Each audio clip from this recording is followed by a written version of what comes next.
Бул дүйнө көзгө көрүнгөн дүйнө. Тиги дүйнө көзгө көрүнө элек азыр, бирок бар дүйнө.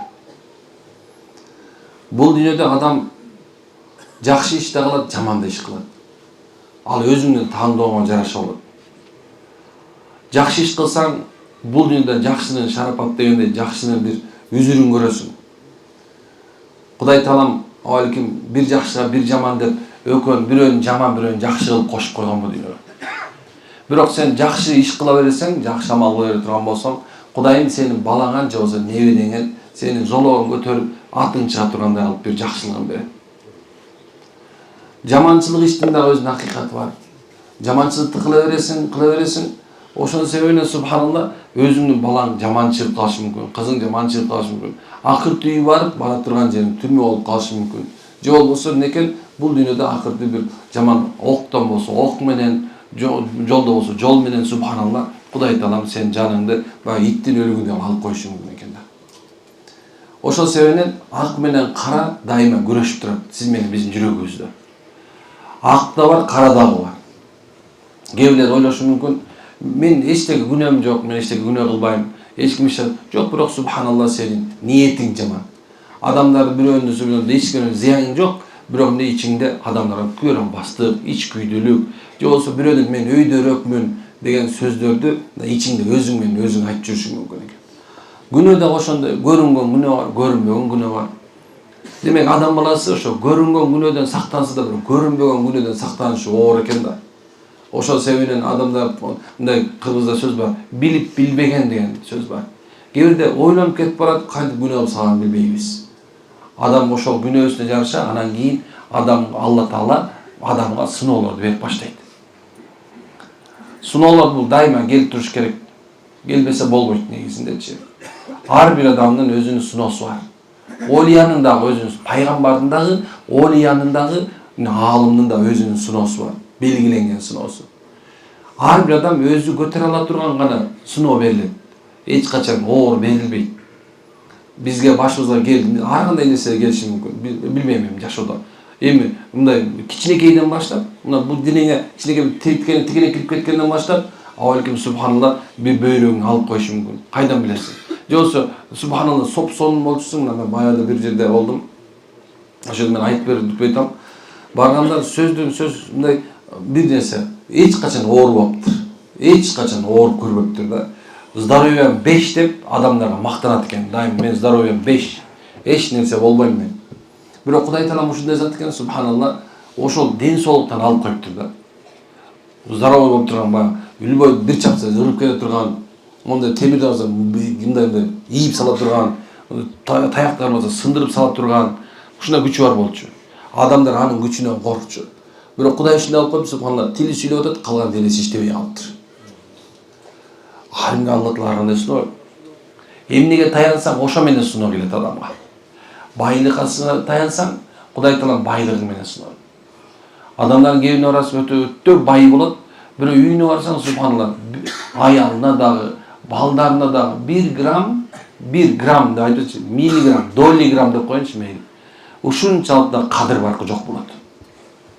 Өмүр бою тытынып иштеген, тапкан, бар нерсени кылган, бирок бир нече убакыттан кийин карасаң, балдарынан субханалла бир жакшылык көрбөйт экен. Байлыгы бар. Бирок максат байлык болгон болчу да, балдарын болсо окуткан, чокуткан дегендей. Ар жакта Оксфорд школа, Кембридж школа, Алато, жанагындай Манас университети деп, Америкага, Европа окуткан, бирок барды келгенден кийин некен баласына бизнес өткөрүп, мына бала мен сен достойный, мынакей сен илимиң бар, билимиң бар, мынакей деп өткөрүп берди. Карасаң өзү карыялардын үйүнө чыгып калган да. Карыялардын үйү бар, ошол эле мезгилде мен көчөнүн дагы бир азыр мини карыялардын үйлөрү бар экен. Кээ бирлер мындай 4-5тен 10дон балдарын ата-энесин берет экен, баладай детсадка бергенде эртең менен кечке чейин деген нянкалар өзүнүн үйүнө батпайт. Болбосо ошо баласы үчүн тытынып иштеген болчу, туурабы? Дейин дегеним, мынекей кээ бир адамга байлык менен сыноо экен. Кээ бирлер субхана бийлигине, ушундай бир мансабына манчыркап, эмне кыларын билбей алган. Бирок Кудай таалам ушундай алып койду, ошол бийликтен, мансаптан өзү качып жүрөт азыр, башка бир мамлекетте жүрөт. Эчтекеси жок. Келсе эле бүт иш бүтөт. Демек, сыноо ушундай. келбей койбойт экен. Мен бир жездем бар эле, субханалла тегирментте өмүр кандай. Ошо айтып берчү, ат суммуй, ат түрмүн атрикайса дей берчү. Көрсө субханалла ушундай түрмөгө түшпөй, манан взятка албайм деген, же болбосо акчадан акча берсе, эч качан албайм деген сөз экен, кийинчерээк түшүндүм. Адам баласы ушундай экен. Мен кылбайм деген нерсесин кылып атып, эмне кылат экен? Күнөөгө батат экен. Ошонун себебинен башына ошол суноо келет экен. Эмне үчүн адамдар ичип кетип атат? Субханалла, ал ушундай бир сонун, ушундай бир супсулуу, бүт жагынан төп келишкен, күйөөгө тийдим деп аткан, аял алдым деп аткан субханалла. Бирок эмне болду? Сыноо ошондон келип калды. Итаат кылбаган чыгып калды. Агам субханалла мындай эмнекен эркек катары көрбөгөн, же болбосо аял катары көрбөгөн эркек менен аял түш болуп калды. Ошону айткан бактылуу болом деп аткан болчу, бирок бактсыздыктын эшиги ошакта экенин өзү билди, азыр билди. Бирөө ойлоп аткан субханалла, мен балалуу боло турган болсом, момундай кылам, балам тренировка кылам, мындай кылам, тигиндей кылам. Баласы мастер спорт болду, бирок азыр тумушка жеп атат өз атасычы. Эмне баласы мастер спорт кылып калган да. Эмне көтөрүп чыгып проект кылып мына жакында мойну үзүлүп калыптыр атасына. Балам, сен мен кылгам деген, сен кылгансың мынакей деп көрсөтүп. Силер ушундай экен адамга суноо, эмнеге таянса, эмнени сүйсө, мына ошондон келет экен суноо. Ошол себептен айтат да, кимде ким Алладан башканы сүйсө, пайгамбардан башканын аркасынан ээрчисе, сөзсүз адашып барып бир жерде сүзөт. Кээ бир адамдар динге каршы болуп барып сыноого туш болот. Шейх Торих деген бар. Ошол ушул айткан экен. Динге каршы болгон, уламаларга каршы сүйлөгөн, ошо Кудайга каршы сүйлөгөн адам ушундай дейт. Ал жана мүйүзү чоң болгон бир бука сыяктуу дейт. Жана барбы жанагындай сүзүштүргөндөр бар го. Же болбосо жанагындай бир кылычын алып алып сүзүштүрөт го. Ошондой дейт, бир чоң бир бука сыяктуу дейт. Ал бука барып туруп чоң бир жарды сүзгөндө дейт, ал дейт мүйүздөр сынгандан башка эчтеке тапкан жок дейт. Кээ адамдар динге ушундай бир ыйык болгон динге, ыйык болгон Куранга, ыйык болгон Мухаммадка саллаллаху алейхи вассаламга сөз тийгизишип, ошол жанагындай бука сыяктуу сүзүшүп, акырында башына сыноо келгенде, "О Кудай, кечире кой" дегенден башка пайда таппай калат азыр. Көрүп атам субханалла, сенин Кудайыңды урдум мен. Эмне деп атасың? Эмне молдолор башкарып калганбы бул жерди дегендерди көрүп атам азыр. Ошон мен бетим айткандар болгон. Имам болгондон көрөт экенсиң. Бирок азыр күнгө телефон жа молдо келип дем салып койчу, дем салып койчу. Айтам, субханалла, эмне дем саласың? Жүрөгүңдө куфурду алып сал. Куфурду алып сал. Ушундай эле айым ар кандай сыноо келет. Бирок Кудай менен татаандашкан адамдар үчүн суноонун эң азабы узун чоң келет. Кыргызда сөз бар, тилден жаңылган турбайт. Тилден жаңылдыңбы, тооба кылыш керек. Кудай тааланда райымы бар экен, райымдуу экен, мээримдүү. Адам пендесине некен улам райымын төптөр. Билбейм, ушул жөнүндө эмне үчүн айткым келип атат. Абалким ушул жерде, абалким бир эжелер, абалким байкелер, ушундай бир тили менен көп зыян тартып алып, башына бала келип аз келип аткандар. Дайым айтам. Кээ бир айтат, эмне кайталайсың дейт. Анткени себепчи адам башына келген проблемачы, мына ошол кыргыз элибизге дейли, мусулманга жалпы үммөткө динсиздиктин себебинен келип атканчы бир 15 эле проблема бар экен. Биринчиси бул дүйнө проблемасы, акча табуу проблемасы экен. Экинчиси болсо эркек менен аялдын ортосунда проблема экен. Үчүнчүсү бала менен атанын ортосунда проблема экен. Төртүнчүсү кошуна менен кошунун ортосунда проблема экен. Шерик менен шериктин ортосунда проблема экен. Касым эми субханалла адам өзү менен өзү болгон проблеманы унутуп калат экенбиз. Бирөөнү шылтаганга дайын экенбиз. Башына проблема келсе, тигинтпесе ушундай болмок эмес. Жанагы катынды албай эле койсом болмок экен. Молдоке чын айтабы, мындай бир кара жолтой аял болобу, эмне ушундай болобу дешип, ошол өзүнүн мындай акылсыздыгын, туура эместигин, тилинен жаңылгандыгын унутуп калып туруп эле, анан кийин аял болсо күйөөсүнө шылтап, ушуга тийбей эле койсом жакшы жашамакмын, ушуган албай эле койсом сонун болмокмун деген мындай бирөөнө туруп, жана кошуна менен окутуп койду. Окуткан эмес аны, вообще эч ким окуткан эмес.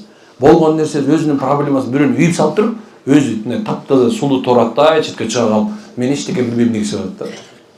Субханалла, зынаны кылып коюп туруп, банкрот болуп калгандан кийин молдоке мени окутуп коюшту окшойт дейт да. Зына менен байлык деген эч качан бири менен келишпейт. Канча зынага, ойноштукка берилип кетсең, эркекти аялдагы, сөзсүз субханалла бул дүйнө кедейликтин даамын татмайын өлбөйсүң. Кудайым ушундай зат. Чоғазы Рамазан Чоғазы айтчыра го. Качан зына деген ушундай нерсе, ал карыз Аны ол такыр эчтеке кызың жок болсун, аяң жок отурган болсо, заборунга бир ит келип туруп зар ушат кетип айтчу элесиңби? Көрсө ушул нерсе. Өкүмүнө адамдар биз ушундайбыз. Субханалла. Демек, бирөөнө проблемаңды үйбө. Бул суноо сеники. Суноо сеники. Аял бол, эркек бол, суноо сеники. Эмне себептен келди ушу суноо дегенде өзүбүздөн көрүшүбүз керек экен. Мен туура эмес кылдым. Моюң алсаң, ошондо мисалы алса де, мына карасаң, сотко бара турган болсоң да, моюң ала турган болсоң, субханалла эмнеге моюң алган себебин бир нече жыл кечилип турабы? Же болсо мындай айтканда чисто сердечный признание деп коет го. Ошондой нерсе Кудайга да ошондой зат. Кудай Таалам субхан тооба кылгандарды сүйөт. Качан о Кудай менден кетти, мен кылдым ушу, тилимен жаңылдым. Ушундай бир туура эмес жашадым алды. Сени пайгамбар көрсөтгөндөй болбой калды жашоом десе, мына ошондон Алла Тааланын райымы төгүлүп баштайт. Оор келе аткан проблема жеңилдик пайда болот. Көрүнбөгөн жерден бир жардам келет. Көчөгөнө больницага баламды апарсам, бир эме болуп калды. Бир бала отуруп калды. Аябай ыраазы болдум машина. Ушундай жан дили менен айтып берди мага. Боордон операция кылыш керек. Бирдемке деген дарт экен. Уже болбосо каза болот экен. Индияга барайын десе $245,000 дептир. Европага барса ушундай экен. Пересадка өтө болбойт экен. Гарантия 1,5 жыл дептир. Жанагындай ходовкага бергендей элечи.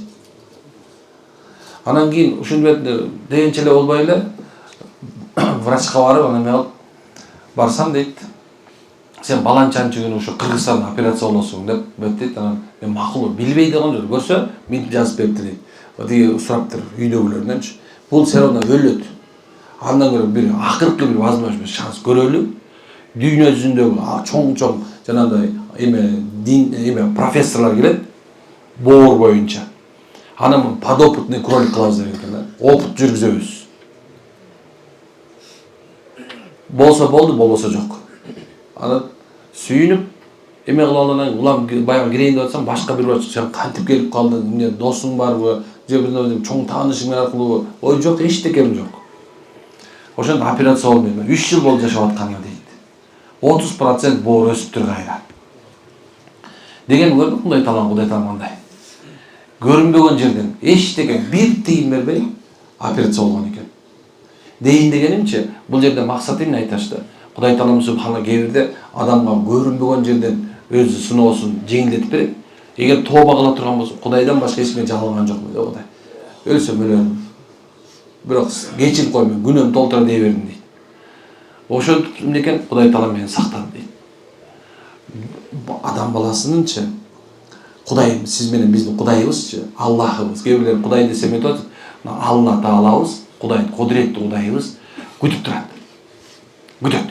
Мына ушул жерден келдилер, күтүп атат азыр. Моюң алар бекен. Менин айтып аткан сөзүм жөн айтылып аткан жок азыр. Азыр бул YouTube'да да угап турган, башка жерде угап тургандар дагычы ойлонуш керек да. Мен эмне үчүн угап атам ушуну? Эмне себеп болду? Эмне үчүн ушул менин угулама келип атат? Анткени Алла Таала ушуну сүйлөтүп атат. Демек ушул баарыбыз отурган жерде тооба кылышыбыз керек. Угуп аткандар, көрүп аткандар, субханалла, отургандар дагы биз тооба кылышыбыз керек демек. Ушул жерде күнөөбүз көп адамдар отурабыз демек. Баарыбыз тооба кылалы, иншалла. Тооба кылабызбы? Кудай Таалам кудурети ушундай экен. Бир досум айтат, бир жерге чоң жерге чакырылдым. Бирок кечигип барган себептен барсам орун калбай калыптыр дейт. Бирок бир эле орун бар экен, төрдө дейт. Чоң бир адамдар, мындай урматтуу болгон адамдар. Анан кийин ошока барып отургузуп коюшту. Уялып атам дейм, моундай жерде отурган уяласың го, мына карап. Той көтөрүп отургузуп коет го, уялып. Эмне кылам, кыйпышыктан. Бир мезгил жаныбызда отурган парасаттуу адам экен, жакшы адам экен. Таксырым эме болбон, кыжаат болбоңуз. Алла Таала тиги жерде ыраа көргөн жок сизге. Алла Таала сизди ушул жерде ыраа көрдү. Сиз ушул жерге отурушуңуз керек. Демек сиздин ордуңуз ушу төрдө. Кыжаат болбоңуз. Деген эсиме келмейт. Апе. Алла кааласа даражаны көтөрөт. Алла кааласа түшүрүп коет. Алла бир орун калтырып коюптур дейт, ошол жерде дейт. мен үчүн дейт Расул. Кудай Таалам субхана ушундай зат тур. Эгер тооба кыла турган болсок, Кудайдын ишин кыла турган болсок, Кудайдын иши деген сөзчү, кээ бирөө Кудайдын иши десе мындай жанагындай керенески мечитке барып жүрүп айткан жокпуз биз. Кудайдын иши сен субханалла үй бүлөңө жакшы мамиле кылышта Кудайдын иши. Досторуңа жакшы мамиле Кудайдын иши. Үй бүлөңдө жанакындай бир коро четиң баарына жакшынакай кармашың да Кудайдын иши. Сен адамдан эмгек кылып жанагындай бир оокат кылып жүрүшүң бул да Кудайдын иши. Унутпаш керек. Эгер ошону Аллах ыраазы үчүн, Кудай үчүн кылсаң, ошонун баары Кудайдын иши болуп эсептелет. Ошого сооп жазылат. Керек болсо эркек менен аялдын ортосунда жакшы мамиле үчүн да сооп жазылат. Сахабалар сорду: "Я Расулалла, ушуга да сооп жазылабы эркек менен аялдын ортосунда?" "Ооба" деди. "Кандай эле силер дейт, башка бир жаман күнөө иш кылганыңарда күнөө жазылгандай дейт, зына кылып жүргөндө мисалы. Ошондо эркек менен аялдын ортосунда жакшы мамилеге, эр менен аял ак нике менен экөөнүн ортосунда сооп жазылат. Бир кусок тамакты алып оозуна салып кой бирөөнүн, аялыңдын, мисалы пайгамбар айткан боюнча, ошого да сооп жазылат. Күйөөңө баш ийип, шейхим, кожоюнум, пирим, арыстаным, сиздики туура деп кой бир аял киши. Сиздики эң туура сиздики деп кой, машалла. Болду. Ошол аял киши эгер бүгүн өлө турган болсо бейиштик. Окой бекен. Демек жашоо ушун Кудайдын иши дегендечи бүт нерсе, эшиктин алдында жаман нерсени алып коюш Кудайдын иши, адамдарга зыян берип аткан тикенекти алып койсоң бул Кудайдын иши, жолунда бир нерсе этип аткан туура эмес жанагы ото чөптү жулуп койсоң керек Кудайдын иши болуп эсептелет. Адамдарга көлөкө боло турган бир нерсе жасай турган Кудайдын иши болот. Прожектор коюп кое турган болсоң Кудайдын иши эсептелет. Баардыгы Кудайдын иши. Кудай үчүн кылынган иш болсо. Муну мындай айтканда биз аз көнүп калбадык, мындай кандай десем башкача сүйлөйбүз го. Сооптуу иш деп атабыз да, сооптуу иш. Бүт ушунун баардыгы сооп. Эгер эмне үчүн тооба кылып анан сооп иш кылып баштаган болсок, анан көзгө көрүнбөгөн жактан Алла Тааланын жардамы келип баштайт. Өзүң билбейсиң аны каяктан келгенин. Туйбайсың субханалла. Бул жерде мисалы кээ бирлерге балдарыңарды алып келдиңер. Сопсон эле бала болчу. Сон зыңкый эле турган болчу. Бирок жентиктеп эле туалеттен чыкпай калды. Эмнеден кетти дегенде ыйлашың керек. Жыгылыш керек саждага. О Кудай, менден кетти, кечир. Мен татыктуу тарбия бере албай калдым. Динден тарбия бербептирмин, баламды беймал менизге көчөгө чыгарып коюптурмун. Түн ичинде эрте жат дегенди үйрөтпөптүрмүн. Балама мындай бир диндеги болгон нерсени, колуңду жоктон, мисалы, колуңду жууп тамак иш дегенди айтпайт деген билчей. Ушунун баарын кээ бир убакта некен мындай көңүлгө маани албай калган нерсенин себебинен ушундай болуп калды. Үй бүлөң экөөң мисалы ажырашкан атасың, талак берип салдың, бир талак бердиң, эки талак бердиң, үчүнчүсү турат, мынакей ажырашкан атасың. Экөөң да эгоистсиң да. Экөөң да эгоизм бар жерде мындай айтканда, меники туура деп. Эмне үчүн бирөө сынып койбойт? Ооба, сеники туура деп койсо эле жаш уланган атпайбы, туурабы? Жок, биз айтат, жок, экөө тең туура. Мен да туура, сен эки короз да. Кыргыздар сонун айткан, дайыма тамаштап айта берем. Эки кочкордун башы бир казанда кайнабайт дейт. Эки кочкор бар да. Бир аял кочкор, бир эркек кочкор да. Экөө тең меники туура деп атат. Демек субхан күнөөң себептүү келген нерсе бар экен. Күнөөң себептүү келген сыноо бар экен. Жаманчылык кылган үчүн сыноо бар экен. Эми экинчи, үчүнчү нерсе жанагы айтып келаткан нерсе өзүң себептүү болот экен. Алла жакпаган 3 нерсе бар дейт. 3 нерсе бар. Биринчиси бул карганда зына кылган адам экен. Алла жакпайт экен. Экинчиси бул зулум падыша экен. Адилетсиз падыша. Үчүнчүсү мен деп теке эле бой көтөргөн адам Аллага жакпайт экен. Аллага жакпайт экен. Алла Таала 3 нерсе жагат экен. Биринчи парасаттуу аксакал жагат экен. Парасаттуу билесиздер, парасаттуу деген адеп ахлактуу, сөз өтүмдүү, сүйлөсө так сүйлөгөн, өзүнүн бозрасы менен карып аткан. Кээ бирлер аз сакалдарын алып койсо эле, демек өзү жаш сезип атпайбы? Жок, жаш эмессиң, 70-тесиң, жакын өлөсүң. Ушундай нерсе. Өзүң демек сүйлөсө жок, андай эмес. Аллага жакканы өзүнүн бозрасы менен бараткан адам. 50-50дөгүдөй, 60-60дагыдай, 70-70 сүйлөгөн сөзү субханалла 60-тан кийин, жок 50-ден кийин деп айтам. 50 жаштан кийин эми сөгүнбө болду. 50 жаштан кийин бирөө менен урушпа. Балаң менен оокатталашып, чуркабай эле кой. Кээ бирлер угабыз айтышы мүмкүн, эми эмне деп атат эми, оокат кылбай коелу. Жок, бүттү, сен 50 жашка чейин кылдың эми. Эми бер балаң 30-ка чыкты. Кереги жок менен талашып. 50 жаштан баштап ушундай кылбаш керек. 50-ден кийин субханалла сүйлөгөн сөзүңдө дайыма акыл, насаат болуш керек. 50-ден кийин субханалла сенин жашооң өзгөрүш керек такыр. Негизи алымдар 40 жашта айтат да. 40 жаш бул толгон жаш, пайгамбар жаш. Пайгамбар жаш. 40 жашка чейин болбогон, кийин оңолбойт. Бирок мен 50-ге чыгарып койдум азырчы. Анткени кичинекей заман бөлөк болуп кетпедиби? Интернеттен баягы карап отура эле, өзүн современный сезип атпайбы? Жок, субханалла, өз бага менен бол. Сен балдарың субханалла 50 жаштан баштап кадимкидей сени аксакал катары көрсүн. Ордуңду тап. Кандай нерсе.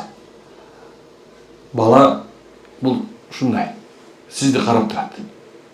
Кудай таалам бардыгыбызды билет, жакшыраак билет. Айтайын деген максат эмне болду эми? Демек баарыбыз тооба кылышыбыз керек экен. Алла жакпаган субханалла 3 нерсе жага турган нерсе деп атканбыз. Жага турган нерсе ушул Алла тааланын алдында субханалла эң бир некен жанагындай бир аксакал болуп, парасаттуу болгон экен. Экинчиси адилеттүү падыша. Үчүнчүсү анан жөнөкөйлүк жагат экен Алла. Алла таала жөнөкөйлүк жагат. Мында акчаң бар, дүйнөң бар. Жөнөкөй бол туган. Жөнөкөй бол. Жөнөкөй бол десе, сен жакшы машина минбей деген жокмун мен. Жакшы кийин деген жокмун, же кийинбе деген жокмун. Жакшы үйдө жашаба деген жокмун. Жок, жаша. Сен Кудай берди ошону. Ушуну колдон. Бар мамлекеттерди кыдырып кел, бар жакты көр, бир нерсе кыл. Бирок субханалла, баягы эле боюнча кал. Баягы эле Абдулла, баягы эле Марат, баягы эле Нурлан, баягы эле Нурбек, баягы эле Эрмек дегендей ошол эле боюнча кал. Кудай тааласа бер электе кандай болсун, ошондой эле боюнча кал. Көтөрүлүп кетпе. Байлыгыңды субханалла жакшынакай колдон. Кудай бере турган жагы, бирок жөнөкөйлүгүндө болма. Эгер Кудай тааласа күч берип койгон болсо, баягыдай эле бол, күчүңдү. Күч бар сенде, билесиң, тактикаң бар, өзүңөр эмне деп атчы дамдат эле байым. Опыт билет эмне? Билесиң, мындагындай иштей жүрүп унутуп калдым бир нерсе. Ия. Тажирба бар, тажирбасы бар. Бирок субханалла тажирбаң деп өзүң үчүн ката бер, бирок башкаларга жөнөкөй бол. Мурункудайдо тең туштарың арасында, досторуң арасында мурункудайды өзгөрбө. Бул тимде чөнтөгүңдөгү нерсе сен өзгөртүп койбосун. Күчүң сен ушундай доктор, профессор болуп кеттиң. Жок, субханалла, өзгөрбө. Жөнөкөйлүктү карма. Жөнөкөйлүк бул субханалла пайгамбарлардын бир сыпаты, анын эң жакшы нерсеси, мен айтайын ушу жөнөкөйлүк деген. Бул бейишке кире турган адамдардыкы. Мен ошол адам баягы көрдүм. Таң бердим, субханалла. Ушундай жөнөкөй. Мындай анын жанында өзүң теке берсең керек десин. Жөнөкөй адам. Карагыла. Жөнөкөйлөр менен дос болгонго аракет кылгыла. Адеп ахлактуулар менен дос болгула. Анткени ошолордунчу жөнөкөйлүк адеп ахлагы сага жугат. Эми сага жуккандан кийин сени карап турган балдарың бар. Балдарыңа да жугат. Мына ушундай турган. Демек баарыбыз Алла таалам береке берсин, машалла. Тобо мүмкүнчүлүк берсин. Райым берсин, ушул жерге келдиңиздер менен Кудайым шифа берсин, машалла. Жөн эле бербесин шифаны. Хидаят менен кошо берсинчи. Иман менен кошо берсин, машалла. Кудай таалам ушундай азыр кээ бирде ойлоп коем да. Бизде баардык нерсе бар элибиздечи. Ушу көйдү. Чын. Бар нерсе бирок ошо иманыбыз бар, бирок адеп ахлагыбыз жоголуп баратат. Келдим мына ушул жерге келген бир нече 100 адам, машалла, бүгүндөн баштап өзгө сөз беребиз. Бүгүндөн баштап мен өзүмдү оңдойм. Бүгүндөн баштап мисалы калп айтпайм деп коеюн мен. Бүгүндөн баштап өлүм субан башыңа алганса чындыкты айталым. Бирөөнү алдап, аферист болуп, акча таап, анан кийин суунуку сууга демлесең да, бирөөнү алдап тапкан нерсени аягы деген эчтеке жарабайт чын. Лучше андан көрө ак эмгек менен кичине быймалдасың. Бүгүндөн баштап калпты тыя аласың, машалла. Анткени билесиз, жалганчы болбойт мусулман, калпычы болбойт мусулман. Эң жаман нерсе бул, жек көрүлгөн нерсе бул калп. Алла Таала өзү Куранда айтып койгон да бул нерсе. Калпычылар жөнүндө каддаб. Ал эми калпычылардын эң чоңу шайтан. Мына бүгүнөн баштап калп айтпайбыз. Кээ бирлер мына субханалла уурлук менен займасет.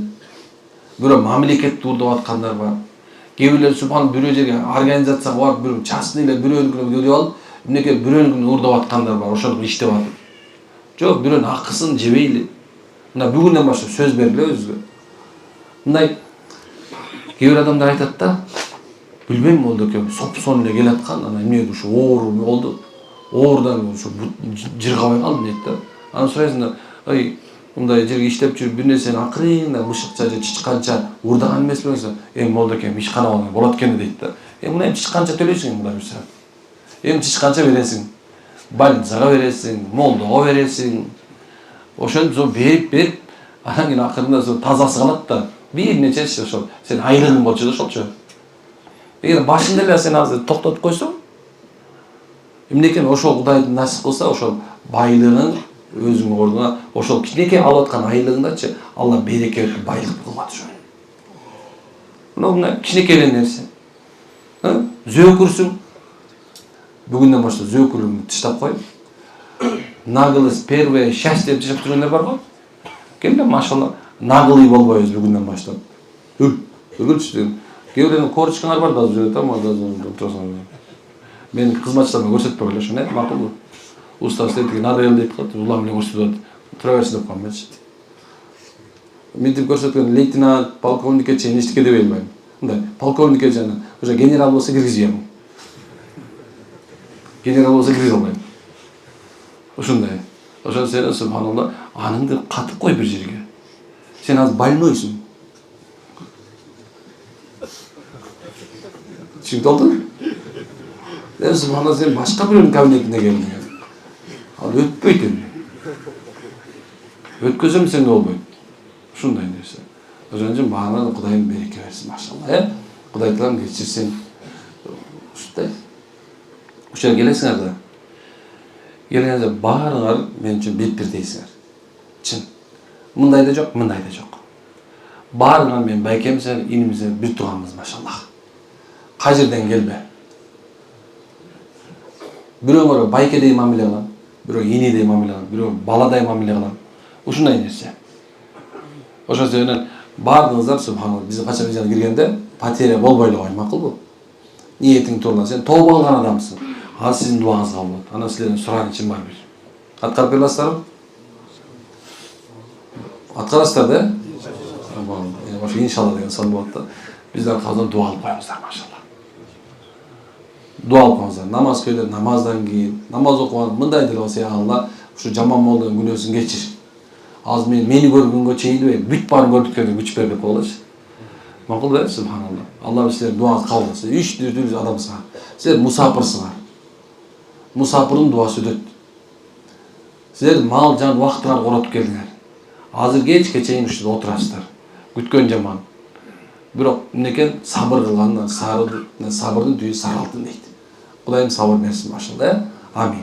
Субханака ва хамдик, ашалла анта астагфиру ва атубу илейк. Аллахум рахим кыл, Аллахум рахим кыл, Аллахум рахим кыл.